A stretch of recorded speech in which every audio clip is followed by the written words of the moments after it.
Hey guys, imagine करो कि आप हिल्स पर एक पीसफुल ट्रिप प्लान कर रहे हैं, लेकिन कुछ ही मिनटों में वो एक बुरे सपने में बदल जाए। उत्तराखंड के केदारनाथ रीजन में हाल ही में बिल्कुल ऐसा ही हुआ। 5 अगस्त को गंगोत्री हाईवे पर भागीरथी नदी के ठीक बगल में धराली गांव में एक बड़ा क्लाउड बर्स्ट हुआ। कुछ ही पलों में बाढ़ का पानी और मलबा पूरे गांव में फैल गया। घर, होटल और यहां तक कि मेन मार्केट को भी बहा ले गया। कम से कम 4 लोगों की जान चली गई और कई अभी भी मिसिंग हैं। Rescue teams, army, NDRF, SDRF तुरंत एक्शन में आ गईं, लेकिन तबाही अविश्वसनीय थी। मैं उन फैमिलीज के दर्द की कल्पना भी नहीं कर सकता जिन्होंने अपने प्रियजनों को खो दिया या अपने घरों को कुछ ही सेकंड में गायब होते देखा। और ये पहली बार नहीं हुआ है।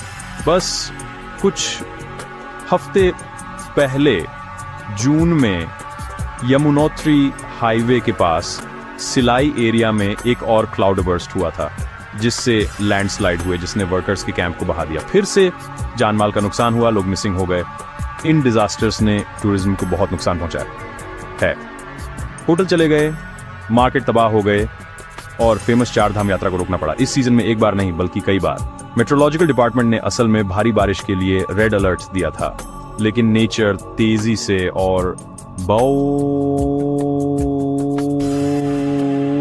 रूप से आगे बढ़ती है। अब जो जगहें कभी सेफ मानी जाती थीं, वे नई लैंडस्लाइड जोन बन रही हैं। तो अगर आप इन हिल एरियाज के कहीं भी पास हैं तो प्लीज हमेशा वेदर अपडेट्स चेक करें, रिस्की स्पॉट्स से दूर रहें और ऑफिशियल वार्निंग्स को इग्नोर न करें।